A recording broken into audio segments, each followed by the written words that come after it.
Welcome to the Membership Guys podcast. Kick-ass advice and tips for membership site owners.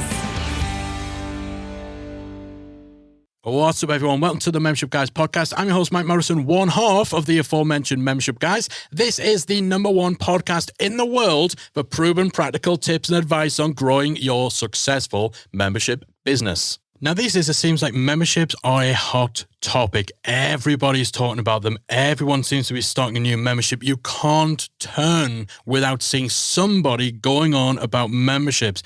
They're so hot right now.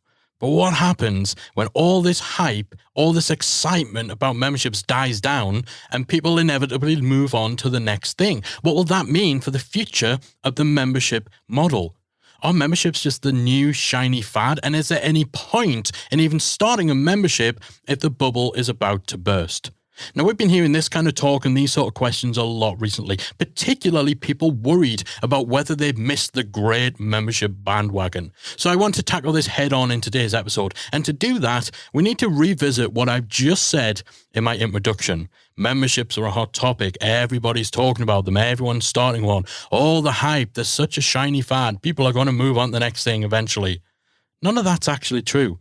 It's all nonsense. Memberships have been a thing for a long, long time, particularly offline memberships, brick and mortar membership associations. They're not new. They've been around for donkey's years. Even the types of memberships that we typically talk about on this show, online-only memberships, they've been around, alive and kicking for well over a decade now. This is not new stuff. But what happens is once someone discovers the membership model for the first time and they start diving into the topic, they suddenly become hyper aware of absolutely any mention about memberships. And so it seems like all of a sudden everyone and their cousin is talking about online memberships or starting one of their own. You start to feel like you're swept up in this wave of incredible hype. And that makes it seem like the interest in memberships is a very current, very recent thing. They're the flavor of the month, a passing fad, a bubble that will inevitably burst. That the membership model is only popular because it's the latest in thing, not because it's a solid, sustainable business model. And when you get that feeling, the obvious assumption is that this is all temporary and maybe you should be cautious about jumping in with both feet. But it's not. There's actually a name for this. It's called the Baader-Meinhof phenomenon.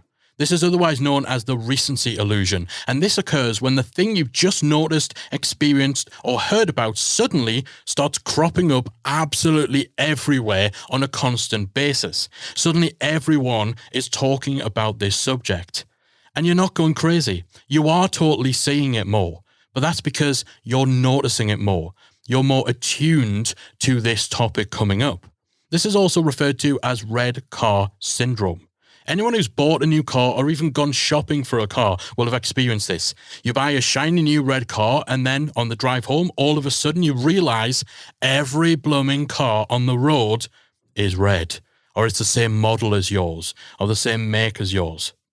This is why the membership industry, or memberships as a topic, can seem like one big fad. Because when you start digging into the subject for the first time, it also feels like everyone else is discovering it for the first time too, since the topic starts coming up everywhere you look. And particularly within the online space, when you notice everybody jumping onto something, usually that's a sure sign that that thing is a flavor of the month bandwagon that's going to fizzle out. So as a business model, memberships are absolutely not a new shiny thing. They're not a flash in the pan. It's a viable, sustainable model that's been around for years and will be here for years to come. And if anything, it's only going to become a more commonplace model over the long term. Reports by both Social Media Examiner and Podia.com both indicate an increasing amount of creators, experters, content producers, and influencers planning to prioritize the creation of digital products such as memberships as their primary revenue source, rather than services, rather than products, rather than public speaking and other things like that. So it's becoming a far bigger priority for people to set up things like memberships as a revenue vehicle. And at the same time, you also have big players entering the membership space now. You've got the likes of Patreon in particular. They are heavily going into the membership space, massively embracing that model. And you also have the huge players like Facebook and YouTube who are now starting to offer membership subscription options in their creator programs too. And recent announcements by Apple also show that they're moving even further into the subscription membership space as well. So as a business model, if you're worried that memberships as a model are a bubble that's going to burst or a fad or a flavor of the month, you can rest assured that memberships are not going anywhere soon. Now, of course, what we're talking about here is the business model side of things and whether memberships are popular just because they're the latest shiny thing or whether they're popular because they are a fantastic business model. However, what about the consumer side?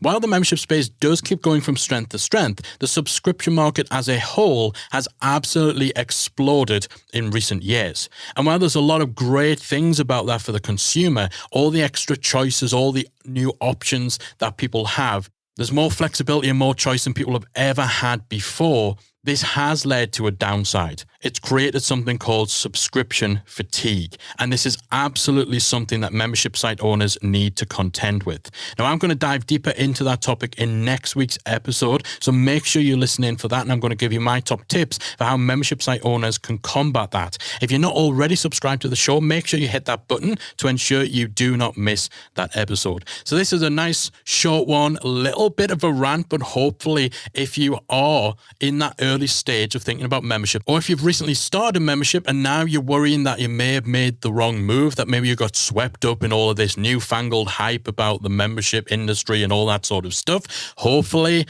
this has helped rest your mind. It's helped reposition your thinking on all of this. All right, guys, that's it for this week. Head over to themembershipguys.com/210 to get all of today's show notes and links to anything we've mentioned on the show and other content we think you will find useful on the back of today's episode.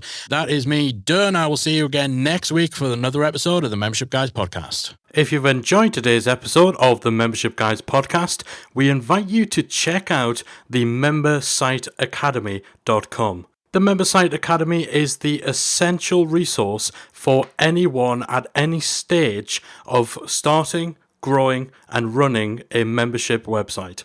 So whether you're still figuring out what your idea is going to be, or whether your website is already up and running and you're just looking for ways to grow it and attract new members, then the Member Site Academy can help you to get to the next level. With our extensive course library, monthly training, exclusive member-only discounts, perks and tools, and a supportive, active community to help you along the way with feedback, encouragement and advice, the Member Site Academy is the perfect place to be for anyone looking to start, manage and grow a successful membership website. So check it out at membersiteacademy.com.